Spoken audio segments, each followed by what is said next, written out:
Muy bien, amados, damos inicio al estudio de la Parashá Vayegas. Enseña nuestro santo maestro Yeshua Mashiach que en todas nuestras oraciones debemos incluir un tiempo específico dentro de la oración para pedir perdón. Como está escrito, y perdona nuestros pecados como nosotros perdonamos a los que pecan contra nosotros. Porque si no perdonáis a los hombres sus ofensas, tampoco vuestro Padre que está en los cielos os perdonará las vuestras. Es decir, si nosotros no perdonamos a otra persona, a otro familiar, aún a nuestros enemigos, tampoco Hashem nos va a perdonar. Porque no podemos decirle a Dios que nos perdone si nosotros no hemos perdonado. Es algo muy elemental y fácil de comprender. Aquí vemos que de todos los principios que el maestro establece para el orden de la oración, solamente hizo comentario sobre la importancia de perdonar. Él solamente hizo este comentario acerca de este tema, la importancia de perdonar. Y por ese comentario sabemos que el resultado de no tener la disposición de perdonar es malo. Dios tampoco nos perdonará nuestras ofensas. Esto significa que un hijo de Dios que guarda resentimiento contra su hermano, que no perdona a su hermano, atrae maldición sobre sí. ¿Podríamos nosotros experimentar algo tan duro como que Dios no nos perdone a nosotros esas ofensas hasta que hayamos perdonado a nuestros hermanos? Cierto que sería una experiencia muy difícil. Hemos estudiado con anterioridad dos acciones que tienen el potencial de atraer maldiciones. Primero, un espíritu no perdonador. Segundo, un espíritu murmurador, un espíritu de rebeldía. Estas dos cosas que hemos visto invisiblemente actúan de tal manera que provocan maldiciones, es decir, como una sombra de oscuridad cargada de poder destructor, le alcance a usted, caiga sobre usted y afecte su vida y la familia y la vida de toda su familia. Por supuesto, estas no son las dos únicas causas que activan y atraen las maldiciones, pero han sido dadas como ejemplo para que indaguemos por sí mismo en las propias escrituras. Las escrituras nos dicen que José había sometido a toda clase de tribulaciones y sufrimientos a sus hermanos, que ellos ya habían recibido la cuota de humillación expiatoria que les correspondía. De ahí que José sintió que no podía seguir haciendo sufrir a sus propios hermanos, que les debía perdonar, y que había llegado el momento de la reconciliación. Es decir, no solamente hay que perdonar a los que nos ofenden, sino que tenemos que reconciliarnos con ellos. Hacer la vida más llevadera, más amena, porque no nos ganamos nada con perdonar a alguien que nos ofende y no volverle a hablar nunca más, o apartarlo de nuestra vida o ignorarlo.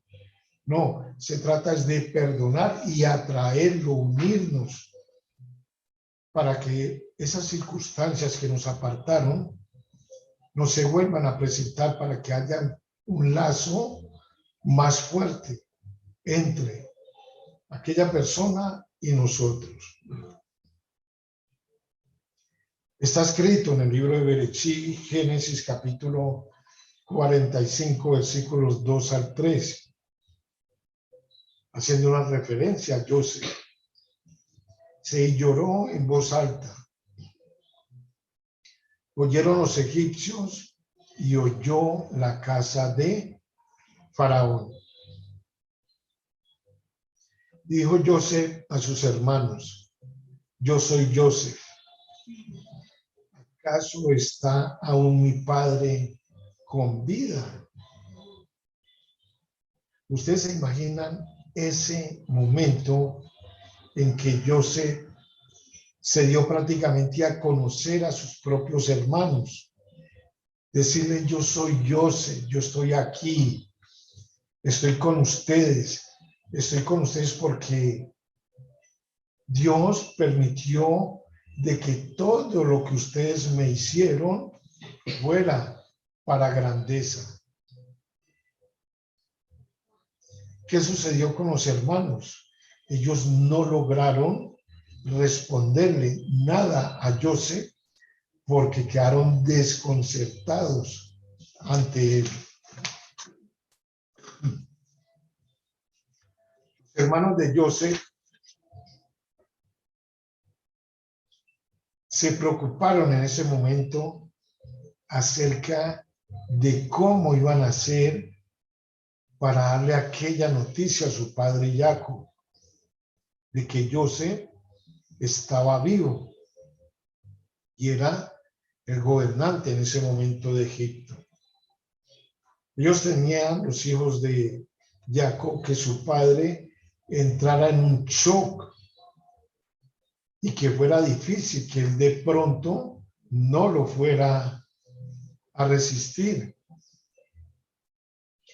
Jacob, cuando se dio cuenta de la noticia, estaba exaltado de descubrir que José seguía siendo un sadik, que José seguía siendo un justo. Más aún del hecho que José se había convertido en un rey. Es decir, para Jacob no le importaba tanto de que José fuera en ese momento el virrey de Egipto. A Jacob, lo que le interesaba y le daba gracias al Eterno era de que su hijo José fuera todavía un sadik, un hombre justo, como siempre lo fue. ¿Qué nos enseña esto? Nosotros como padres, seamos judíos o no, debemos preocuparnos por sobre todo que nuestros hijos lleven una vida respetuosa de la Torá. Es decir, que nuestros hijos teman a nuestro Creador, que nuestros hijos sepan al menos de que hay un Dios que nos creó, de que hay un Dios que todo lo ve, de que hay un Dios que todo lo recompensa, de que hay un Dios que tiene el control total y absoluto de nuestras vidas. Su bienestar espiritual debe preponderar sobre el bienestar material, el bienestar espiritual de cada uno de nuestros hijos. Y de eso es que debemos preocuparnos, tal como se preocupó Jacob con cada uno de los hijos de él, que posteriormente fueron los jefes de las 12 tribus del pueblo de Israel. El principio de la devoción y la raíz del servicio íntegro son el esclarecimiento y la verificación en el hombre de sus obligaciones y el saber hacia dónde deberá dirigir su objetivo y esfuerzos en su labor cotidiana. He aquí la indicación de nuestros sabios. El hombre no fue creado sino para deleitarse en el Creador y disfrutar el resplandor de su santidad, pues es el placer verdadero y la satisfacción más intensa que debe encontrar. El lugar verdadero de esta quietud es el mundo futuro, pues fue creado con la preparación necesaria para tal fin. Por tal motivo, el sendero, el camino para llegar a nuestro objetivo es este mundo, como declaran nuestros sabios en el Tratado de Pirkei Avot, capítulo 4, versículo 42. Dice, es este mundo como el pasillo al mundo venidero. Y efectivamente es así. Y los medios que conducen al hombre a esta finalidad son los preceptos, las misbot ordenadas a nosotros por Hashem, por nuestro Creador. Bendito es su nombre y el lugar para llevarlos a cabo es solo este mundo. Por lo tanto, fue colocado el hombre en este mundo desde un principio para que con los medios que se le presentan logre alcanzar el lugar preparado para él en el otro mundo, en el Olam Jabá, en el mundo por venir, y disfrutar allí los beneficios adquiridos con estos, o sea, los preceptos, como lo afirman nuestros sabios. Hoy, para materializarlos y mañana para recibir la recompensa. Joseph, de alguna manera, quería garantizar que su familia viviera en Goshen, en Gosén, donde se mantendrían apartados de la nociva influencia de la sociedad egipcia. Joseph estaba estableciendo un patrón de conducta para sus sucesores en cada generación. No busquen congraciarse con los soberanos gentiles, ni tampoco emulen su comportamiento, ni se mezclen socialmente con ellos, decía.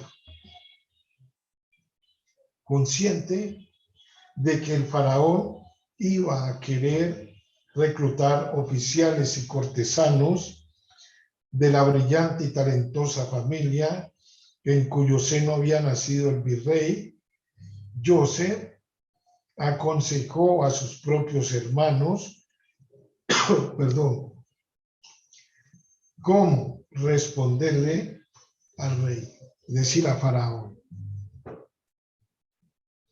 Ellos debían ser honestos, pero de una forma tal que disuadiera al rey, o sea, a Faraón, de buscar asociarse con ellos.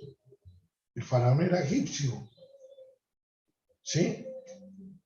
Consciente de que los egipcios idolatraban a los animales y detestaban a los pastores, Joseph hizo que sus hermanos se presentaran precisamente ante Faraón como pastores.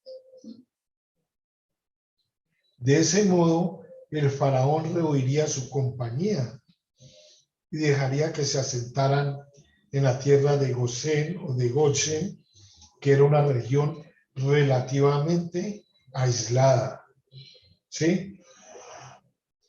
La diferencia básica entre la sociedad judía y la egipcia es por la dedicación del pastor a atender las necesidades de seres dependientes y así, de esta manera, va desarrollando las cualidades de benevolencia y generosidad.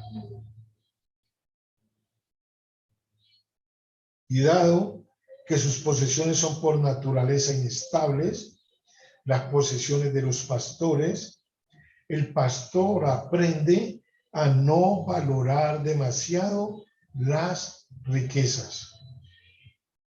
Además, su trabajo le permite tener tiempo libre para pensar en temas espirituales y el mejoramiento de la condición humana. Por la naturaleza de la cultura egipcia, es bastante entendible que esa nación odiaría a los pastores. ¿Por qué? Ya que la economía agrícola de Egipto lo que hacía era fomentar la esclavitud y el desprecio hacia la dignidad humana.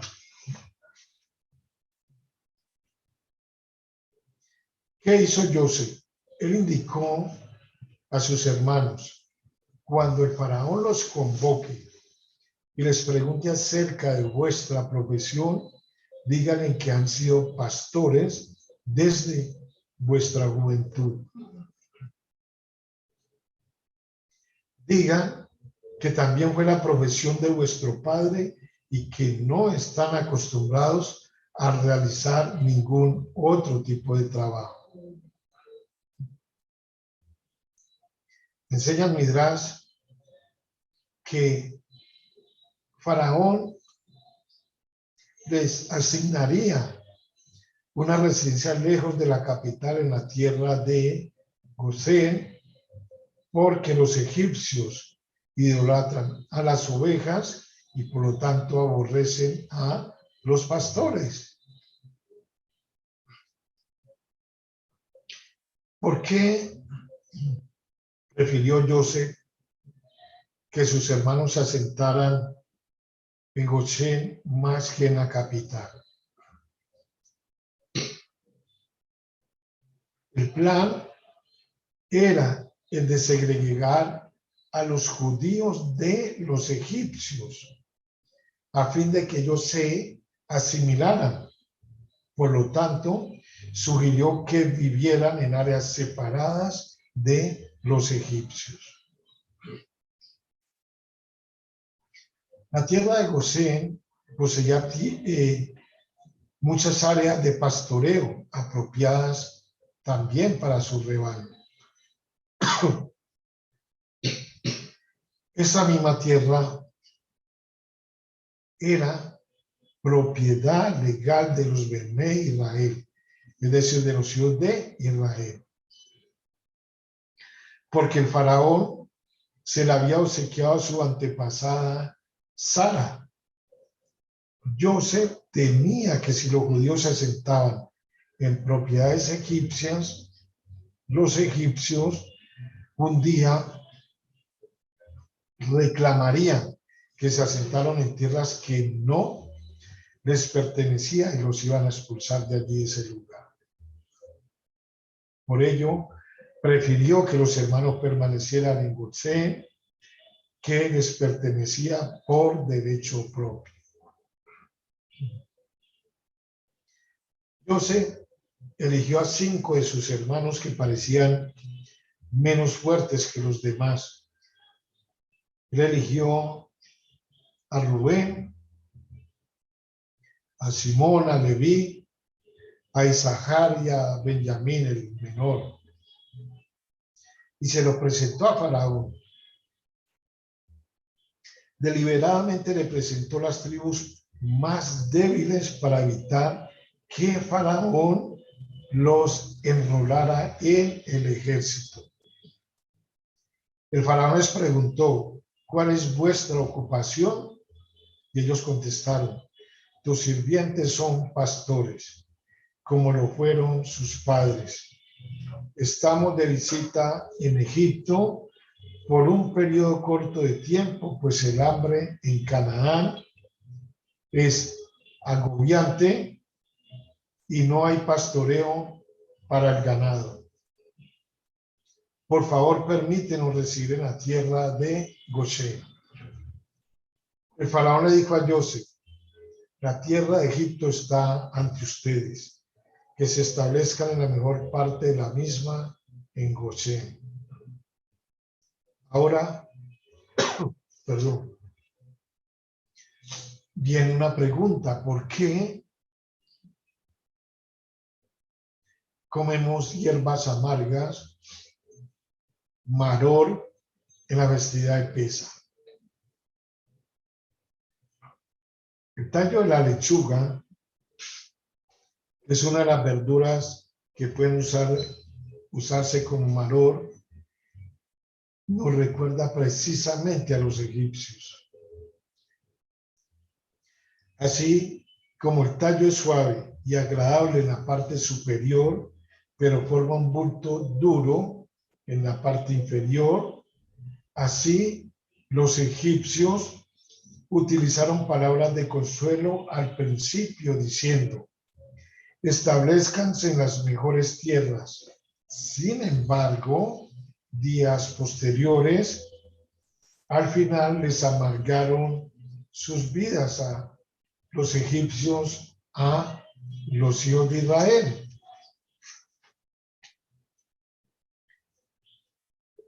En la escritura se afirma que Israel no será contada entre las naciones.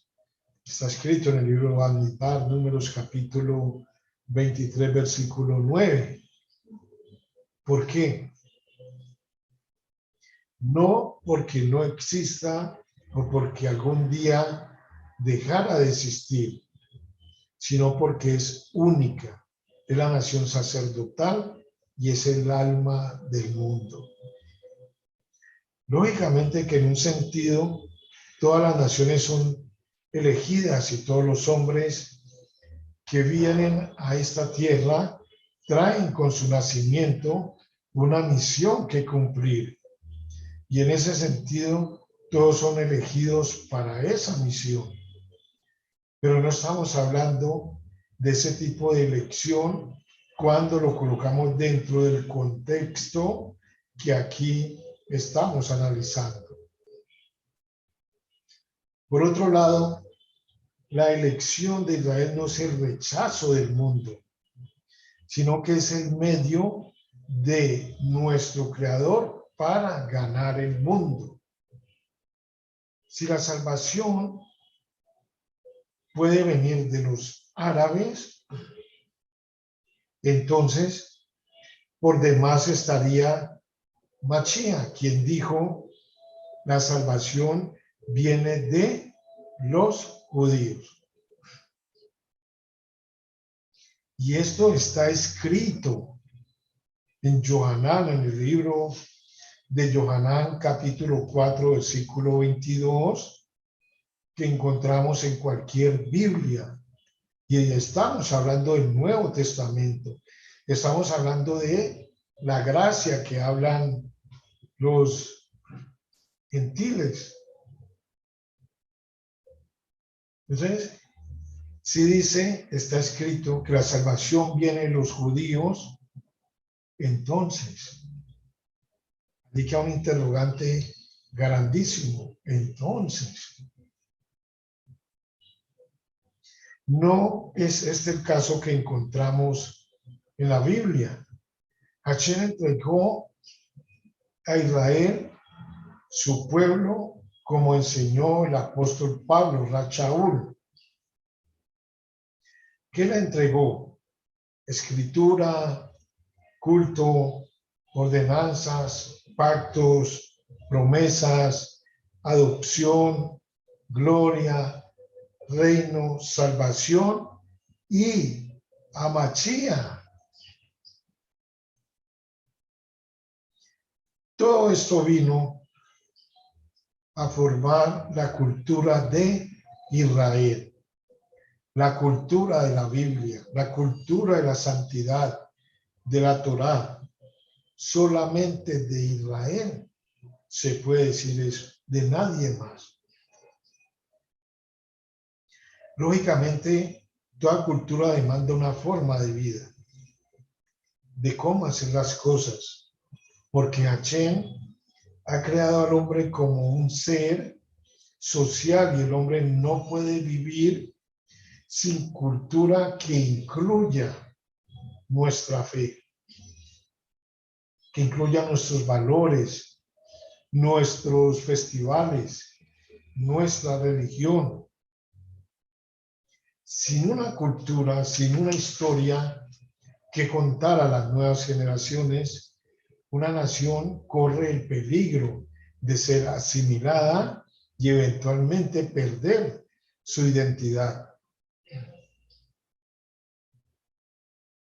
Y de esto no se ha salvado ni el pueblo de Israel, amados. Hay muchos hijos de Israel, muchos judíos que han ido a la diáspora y se han asimilado a otras culturas.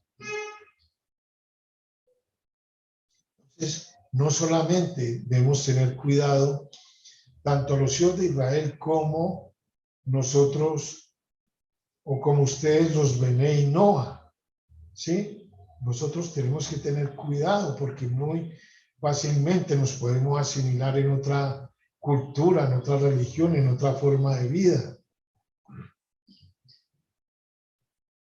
Hashem quiere hacer del pueblo de Israel una nación, así que necesitaremos una tierra, un gobierno, una constitución y una cultura. Hashem sacó a nuestros padres de Egipto para hacerlos una nación en medio de la tierra, por la cual alcanzar al resto de todas las naciones del mundo. Por eso tenemos una tierra que es Israel, un reino, que es el reino davídico. Tenemos una constitución, la Torá, y una cultura, que es el judaísmo bíblico. Este último expresa una religión, una fe y una misión de santidad interna y externamente como legado para el mundo. Entonces, a diferencia del resto de las naciones que tienen sus años gloriosos detrás, Israel, el pueblo escogido de Dios, tiene sus años gloriosos delante. El reino mesiánico hacia el cual avanza y cuya esperanza se convierte para seguir su camino. Así que Israel vino a ser una nación. Hashem creó a Israel como nación para que sirva de modelo al mundo entero, para que sirva como punto de referencia y para que sea luz y para que sea sal. Veamos esto que viene a continuación. Esta es una de las razones básicas de la creación de Israel. Si Israel no tiene esto en cuenta, ha perdido su razón de ser.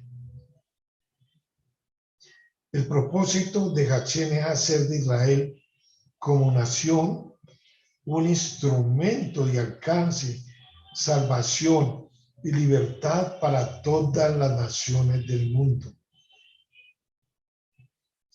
El profeta Yeshayahu, Isaías, en el capítulo 43, versículo 21, y Sofonías afirman: os pondré para renombre y para alabanza entre todos los pueblos de la tierra. Veamos esto. Por medio de Israel vinieron los patriarcas. ¿Estamos de acuerdo? Bueno. Por medio de Israel vinieron las ordenanzas.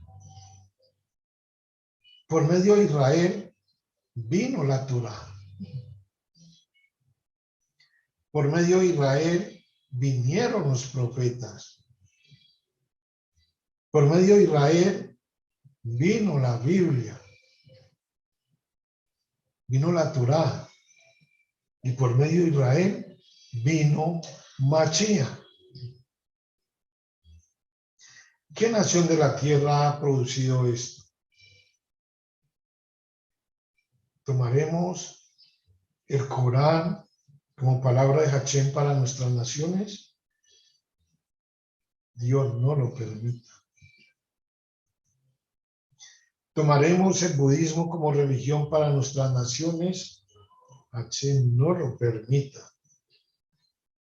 ¿Tomaremos a los brujos, a los hechiceros, a los idólatras como profetas de nuestras naciones? Hashem no lo permita. ¿Tomaremos la constitución de alguna otra nación para aplicarla en Israel? Que nuestro Creador no lo permita. ¿O tomaremos la Biblia, la Torá, la palabra de nuestro Creador? Que así sea. Amados, cuando un justo, un sadik, llega a un lugar, lo bendice por su mérito, por el mérito que trae el sadik, el justo. Veamos esto. Cuando Isaac llegó a la tierra de los Pelistín, bendijo su producción. Labán dijo a Jacob: me di cuenta que Hashem me bendijo por tu presencia. Ya lo sabemos, ¿cierto? Respecto a Joseph, dice que la casa de Potifar prosperó por su mérito, por el mérito de Joseph. Cuando llegó Jacob a Egipto, el hambre se detuvo como consecuencia de su bendición. El haber llegado Jacob a Egipto. La familia de Jacob se mudó inmediatamente de la capital y se estableció en Goshen. Y dicen nuestros sabios, está escrito en la Torá, que los años que Jacob pasó en Egipto fueron los más felices de su vida. Verdaderamente se pudieron llamar vivir. ¿Por qué?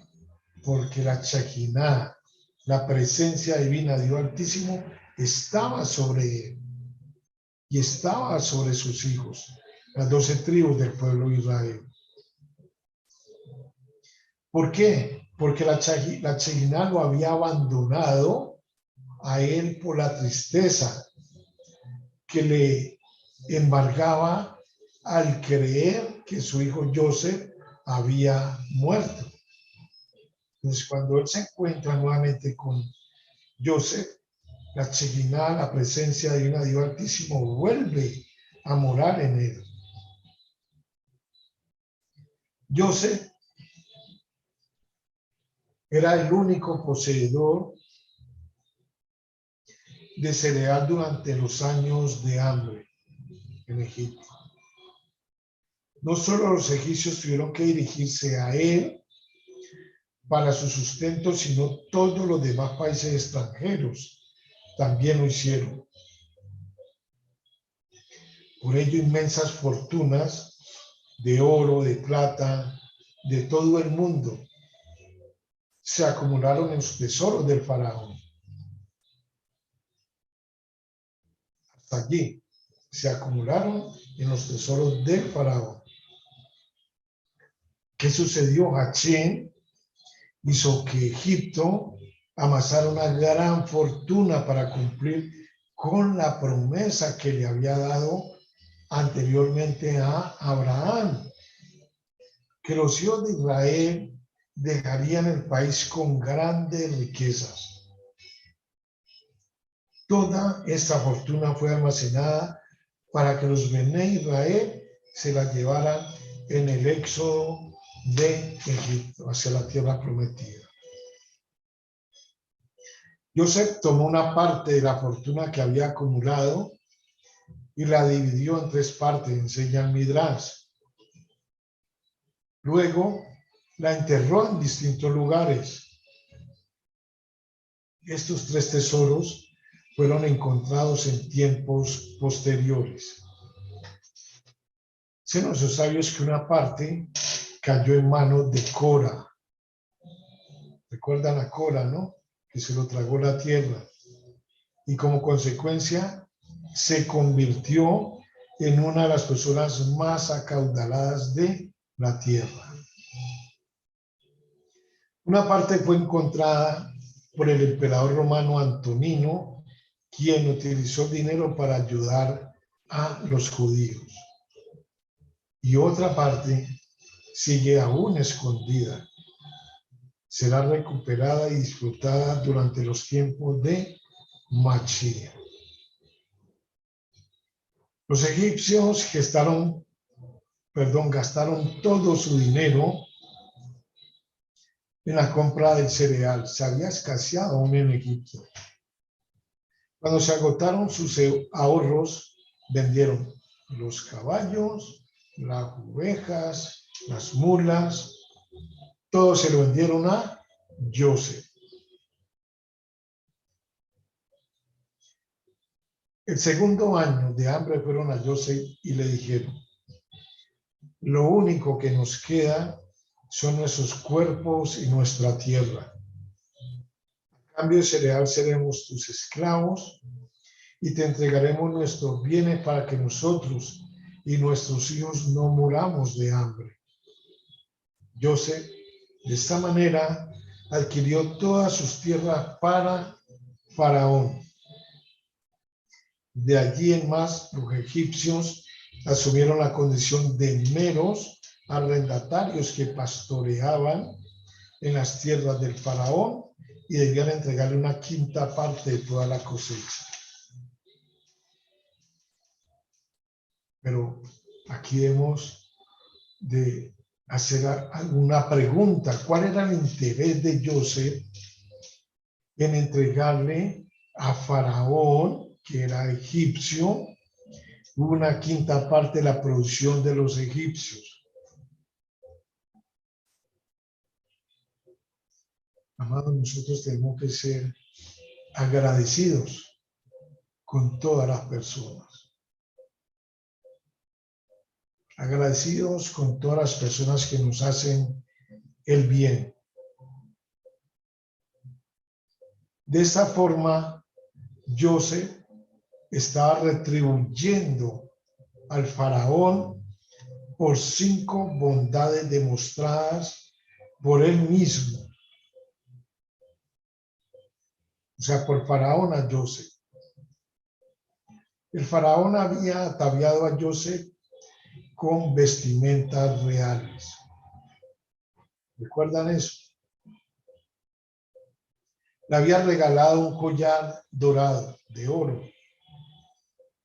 Le había permitido viajar en el carruaje real, en el carruaje en que andaba Faraón, también anduvo José. Había ordenado que los corredores marcharan delante de José y ordenado a todos que se postraran delante de José.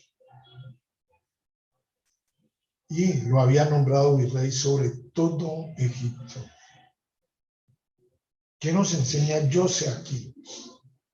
Debemos ser agradecidos con todas las personas que nos hacen el bien.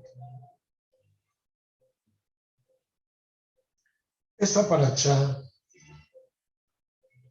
nos enseña también sobre la reunificación de las 12 tribus de Israel. El profeta Ezequiel,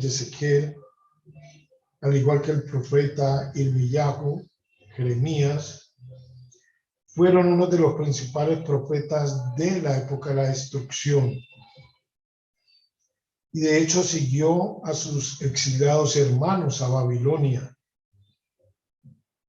La destrucción del templo tuvo lugar 140 años después del exilio de las 10 tribus. Así que la profecía citada en esta Haftará representó un gran alivio para las tribus de Judá y Benjamín, ya que si aún a sus ya largamente perdidos camaradas del reino del norte se les está haciendo asegurado su retorno y futura reunión con sus hermanos, seguramente lo mismo sucederá con las 2 tribus sureñas. No serán abandonadas por Dios. De acuerdo con nuestros sabios, las lágrimas que acompañaron al abrazo entre José y Benjamín cuando se reunieron de nuevo, cuando este se reveló a sus hermanos en Egipto, José, fueron lágrimas de alegría. Pues en ese momento los hermanos están viendo la misma profecía que relata Ezequiel. José era el padre de Efraín, líder de las 10 tribus del norte. Mas la tribu de Benjamín permaneció fiel a la dinastía de David en el reino de Judá, con lo cual su reunión fue precursora de lo anticipado por el profeta Ezequiel.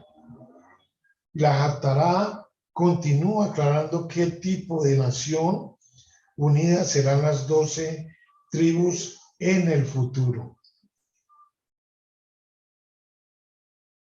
Ya para terminar, amados, esta primera parte, la profecía habla no solo de una unión meramente política, libre de guerras y de las rivalidades que reinaban en la era del primer templo, sino además de una era bajo el reinado de la dinastía de David, con Machía, siervo de Dios,